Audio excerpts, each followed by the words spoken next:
So, here's the real question. How do dentists like you, who aren't willing to let insurance dictate how you will run your practice, who want to create incredibly profitable practices without sacrificing your time or sanity, how do you create the strategies to ensure your practice not only survives, but thrives in the 21st century? That's the blaring question, and Dr. Steve Schalintz is here to provide the answers. Welcome to Dental Practice Freedom Radio.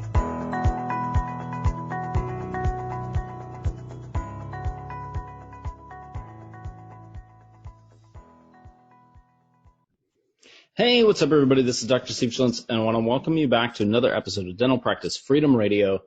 And today what we're going to talk about is a secret document that I used during the review of findings stage to really help solidify paths moving forward for my patients.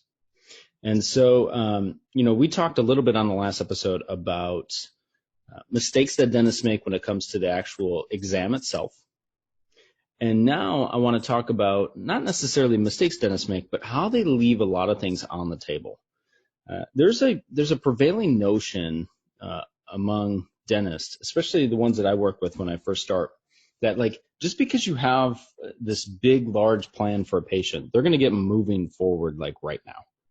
And that's a problem, because the reality is some patients will, but the vast majority of them won't. And there is a difference, especially with regards to the treatment plans that we diagnose. Now, if somebody's a dentist and you're talking about doing all on fours, the reality is they're probably more likely to get started than somebody that has their teeth, may have some bite issues, some decay issues, some periodontal issues, and it's a little bit longer of a process. So you have to remember, I put everything in the context of my ideal patient, ideal offer. So I'm talking about the vast majority of patients. They have their teeth. They might have undiagnosed sleep apnea, chronic bruxism. Just they're starting to break down, but they're breaking down slowly. It's almost like watching paint dry. You don't know when it's dry. You don't know when they're going to actually truly break down, but you know they're on that path, and you're trying to intercept the path. But if you try to give them scarcity with that, hey, let's get moving now. We should do it all right now. And that never works in that situation, because it's a process. And you want to be able to give the patient the information they need to make a great decision and get them to commit to something in the short term, whether it's plaque and bleeding control or decay removal. You want to get them involved in the process, but you can't throw everything at them at once. And so this creates a dilemma for dentists, because we give them all this information and then we don't necessarily have a plan on the back end. Now, with me, it's important I have a little PowerPoint presentation that I go through my patients with during the review stage. And then I have a written document. There's actually two. There's a written review of findings document. And in that document, there is basically all the risk categories: perio risk, decay risk, bite risk, long-term dentistry risk, and overall health risk. And they are in one of those, every one of those categories then has 4 risk levels. And I'm trying to get them to see the picture of where they're currently at. And then I want them to tell me where they want to go. And then we create a plan. So they have this 2 or 3 page document that's a review of findings document that basically outlines everything that I talked about. And I give that to them and I say, listen, the reality is when you leave this appointment, you are going to have questions. You may not understand everything that I'm talking about. And I'm okay with that. I understand that. So I'm giving you this document that basically in words tells you everything that I'm about to talk to you about. And as you go home and if you have questions, I encourage you to ask. And so that document is a template. People ask, well, how do you do that? Well, it's a template. So I know there's certain things that I'm probably going to have to change, but the vast majority of my patients fall into that templated treatment plan, right? I'm not talking about individual teeth with codes and they need an MODLF on number 7 on that review. I'm talking big picture stuff. And on that big picture stuff, when they tell me what they want to do, then I can go in and actually create a specific treatment plan for them, okay? And then that goes into the second page, and that is a page that we work on together. It's basically a summary of where they want to go next. So it has a summary of their risk levels, and it has this little, not a pyramid, but almost more like an arrow that's working up, And we just start. Okay, this is where we're going to start. This is where we're going to go next. This is when we're going to evaluate. Are we okay with this plan? They sign that off. I sign it off. And that's the start of their plan. This is fundamental. I don't have treatment plans for them right away. Okay. I have some guidelines. I know what their next step would be. Courtney, my friend, already knows kind of what's going on. And then I'm able to translate that into this written plan. And then that can get turned into a treatment plan. And then Dennis says, well, do you diagnose stuff, and where do you put that?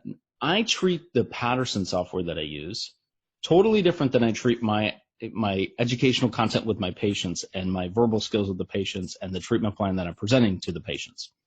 Patterson is a way to protect yourself.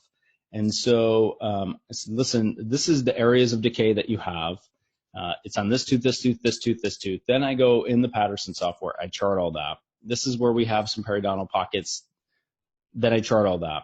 But again, I'm not getting into letters and numbers and all this stuff. I'm trying to get a big picture so that patients understand where they're at, where they want to go. They have that document in place, and then they can start to move forward. Some patients will take months to years to really start to get involved in that plan. They might need another tooth to break. They might need something else to go wrong.